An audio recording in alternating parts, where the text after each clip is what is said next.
ZB9 news కి స్వాగతం. Singareni contract కార్మికుల వేతనాలు పెంచాలని డిమాండ్ చేస్తూ డిసెంబర్ 13న చలో అసెంబ్లీ అన్ని విభాగాల కాంట్రాక్ట్ కార్మికులు తరలి రావాలని పిలుపునిచ్చారు.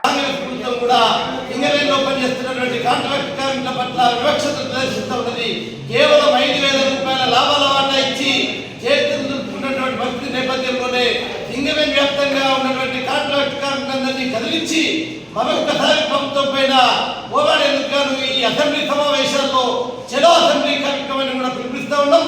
సింగరేణిలో ఉన్నటువంటి అన్ని విభాగాల కాంట్రాక్ట్ కార్మికులంతా కూడా చలో అసెంబ్లీకి తరలి రావాలని, కాంగ్రెస్ ప్రభుత్వాన్ని వేతనాలు పెంచేదాకా కాంగ్రెస్ ప్రభుత్వం పైన పోరాటానికి సిద్ధం కావాలనేసి ప్రగతిశీల సింగరేణి కాంట్రాక్ట్ వర్కర్స్ యూనియన్ రాష్ట్ర కమిటీ డిమాండ్ చేస్తున్నది.